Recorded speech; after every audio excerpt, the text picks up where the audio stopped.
Hello and welcome to World Jam for Food. I'm Craig, and today we're going to be talking about one of my all-time favorite game systems. Just so happens that is Advanced Tobruk System. The reason I fell in love with the game was right around 2003, 2004, I was looking for something new. I had been an ASL fan, Advanced Squad Leader fan, but there was something missing. Basically, the main issue there was it is a very much a I go, you go game in terms of its sequence of play, which means that when one player is doing most of the action, there might be some opportunity fire and some other actions by the other player, but basically you're sitting there while somebody else is doing most of the action.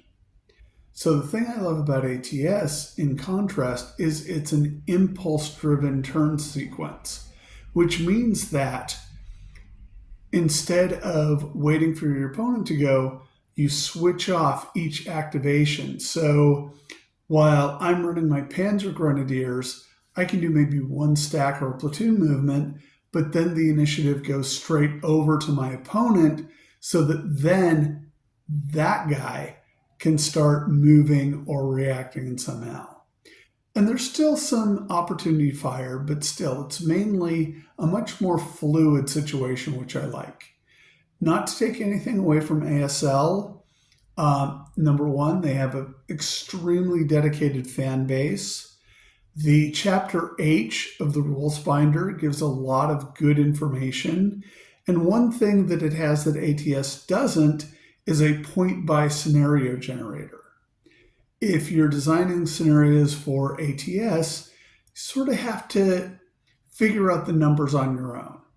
But let's face it, most of us as gamers have that mentality already, all right? So we don't necessarily need to rely on point values, but it's still a nice tool to have.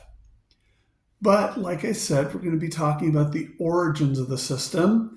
And the origins of the system are found in this box. This is Advanced Tobruk, which was a development of the original game Tobruk, which was designed by Hal Hawk and published in 1975 by Avalon Hill. So, now that we've talked a little bit about the predecessor to Advanced Tobruk, let's talk about the origin story of Advanced Tobruk itself. As I got it from Ray Tapio, the designer and owner of Critical Hit Publishing, he met Hal Hawk, the designer of the original Tobruk, almost by accident at the National Archives in College Park, Maryland. They struck up a conversation. I'm not going to say that Ray was geeking out necessarily, but he was already a fan of Hal's because Tobruk had been his very first historical war game. So they also found a mutual love of performance cars, and a friendship was born. Hal had gotten the rights to Tobruk back from Avalon Hill because they decided not to move forward with it. And Hal mentioned that to Ray. And they started a collaboration.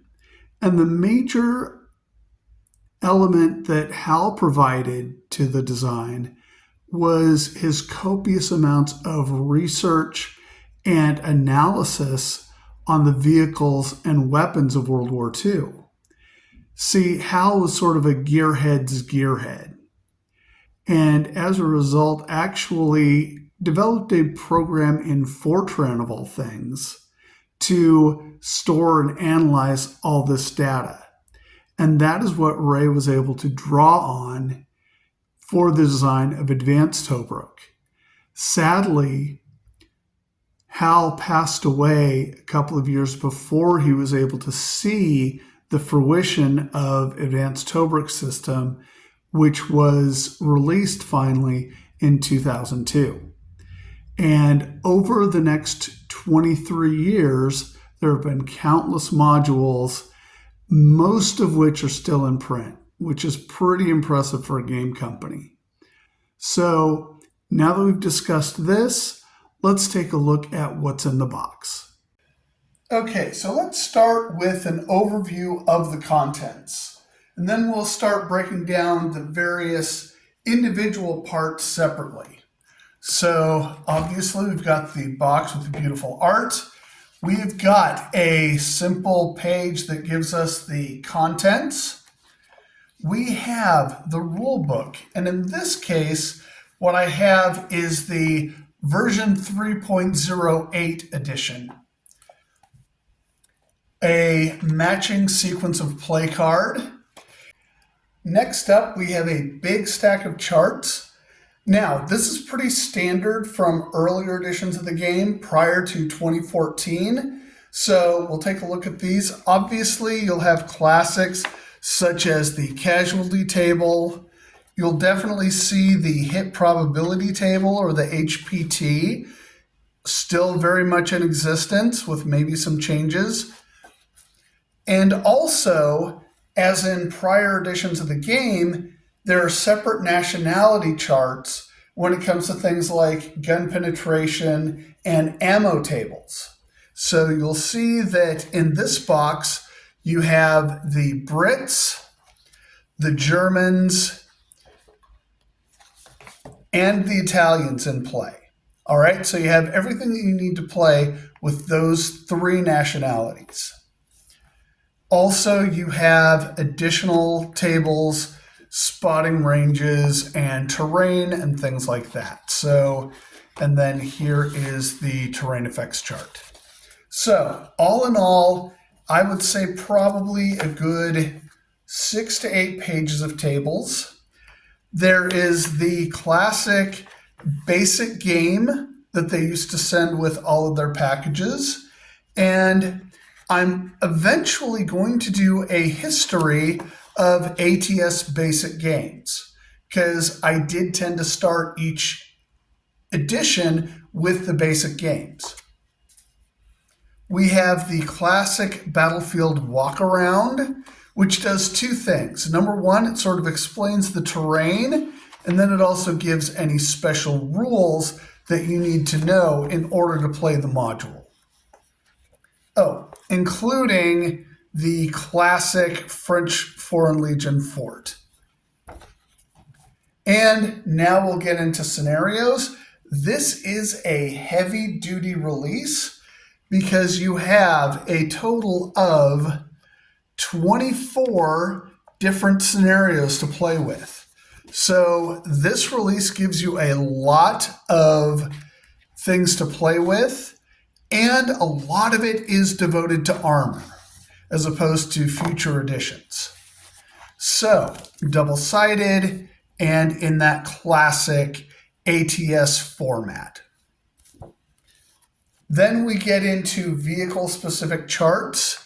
This one, ironically, also includes an ad for the ATS briefing number 2, which is another thing that I'll be talking about a little bit in this particular video.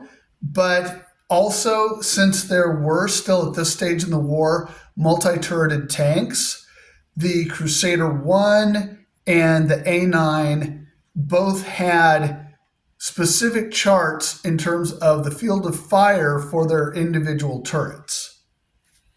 And then we get into 9 sheets. That's right, you heard me, 9 different sheets of AFV cards. And this will be a great collection of all of those quirky early war armored cars and vehicles and tanks that raced across the northern African desert during 1941 through 1943, actually, would be the end of that phase. But definitely in the early war, they had some really quirky designs before especially the British nailed down their armored philosophy. We get a couple of big maps. Now, these are identical, and they're all pretty much basic terrain with a little bit of rough terrain on them to just break things up a little bit. But again, very flat surfaces. And there's 2 maps, so you get a pretty large playing area. And then we have the counters. So this top sheet was actually a supplement sheet that I think, given the fact that most of the names of the leaders were those of supporters of the game, I suspect that this sheet did not originally come in the first edition of the package, but I could be wrong. And again, you have 2 of these. Now, I did get these from a friend, so the original box might not have contained both of these, but nevertheless, I do find them interesting, and you can always use extra support weapons, leaders, and multi-man counters. We have a couple of sheets of informational markers. Also, standard trucks, motorcycles, and location markers. So these will show which level you're at in a building. And then we get the infantry counters for the Italians, the British right here, and more of the classic counters, all right? So again, tons of informational counters. Now, when you've been playing ATS for long enough, like I have, you will have way more counters than you need if you were buying the old boxed games. Now they've done a very convenient turnaround Critical Hit has, and now most of the modules you get are just the map and the scenarios, and you can buy your counters separately so that you're not stuck with multiples of unpunched counter sheets, and you pretty much, if you buy 1 or 2 sets of the counter sheets, you're set for life. Next, we have Germans and more Italians, and there is something that happened right around, I want to say 2016, where things really changed in terms of the color conventions for the various nationalities that affected the Italians more than anyone else. I actually went into that a little bit with my video on my unbagging of Avanti Savoia, but it is still interesting to note, and I'll point that out a little bit later. British AFVs, of which there are many, and of course, custom turret-facing counters, which are very useful, and it's a nice touch because they provide different designs depending on which nationality you're talking about. German AFVs, so you'll notice that here you have the separate designs. So you have your later long-barreled and short-barreled variants of the various German tanks. And next we have a stack of 55 different overlays. So what I'm going to do is I'm going to pull these out of the box so we can get a better look at them. So as I mentioned before, we have a couple of maps with no real terrain features on them.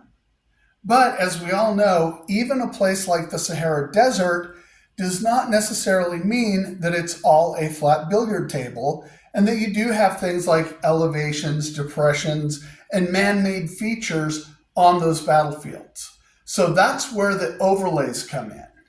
So you'll see a large number, 55 to be precise.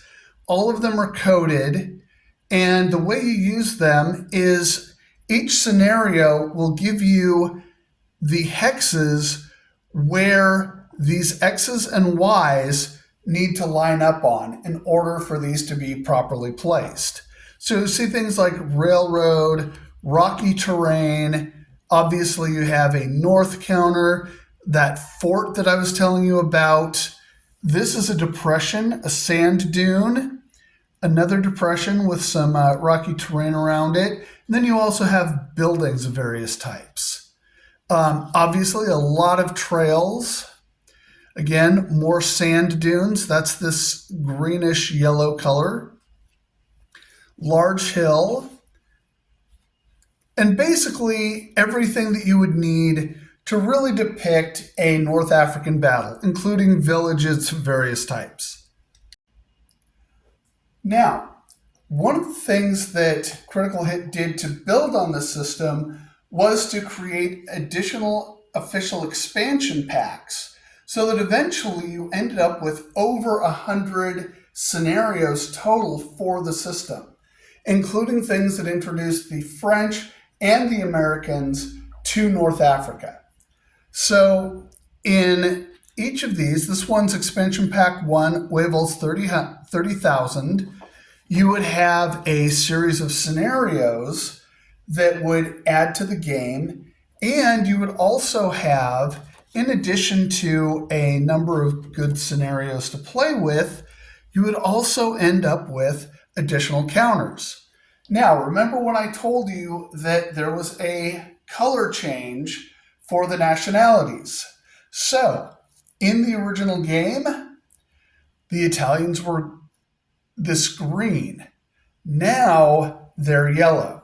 So right now I sort of have a compatibility problem. As a result, I am tempted to upgrade to a complete set of at least the armored vehicle counters so that everything matches. I can live with the discrepancy between all of the Italian armored vehicles being yellow while their infantry counters are green, but having some green and some yellow sort of gives me the heebie-jeebies, I'll be honest. The other thing to keep an eye out for, though, is a little bit more serious. If you look at the old versions of the AFVs, what you have is on the other side, you have dummy or hidden unit counters. A lot of these scenarios use the hidden counters or the dummy counters. However, with the newer version, what you have on the other side is wreck imagery. So that's another issue that could come into play when you're trying to play the older scenarios with the newer components and vice versa. And of course, each one of these also came with a great selection of different overlays. So in this case, you have a camp or supply dump, and then you also have things like an anti-tank ditch, minefield, and a nice big hill. Okay, so those are interesting optional add-ons. If you're a completist, though, you might have an issue with the difference between the newer and older counter types. So one more note about the system, and particularly this release, is those 2 desert maps are needed in order to play the scenarios in ATS briefing number 2, which is the one that covered the Arab-Israeli wars. So in that release, you do get scenarios and you do get everything that you need in order to play the Arabs and the Israelis. And another interesting thing about this release is that it also covers at least one battle from the Six-Day War, 1967, which actually can be considered the first of the ATS Modern series. So that's the first time they really went past the Korean War in any significant detail. So this is another thing that I am glad that I got the earlier Advanced Tobruk game. So now I'll be able to play these. And I'm actually going to do a more in-depth unboxing of this release because I am pretty excited about it. And I'm looking forward to getting it on the table. So that's it. A brief outline of the origins of Advanced Tobruk. And I hope you enjoyed the video and found it interesting to get an insight into where the system came from. So if you found it interesting and valuable, please like the video, subscribe to the channel. It would help me a lot. And it'll also help motivate me to come out with more videos like this.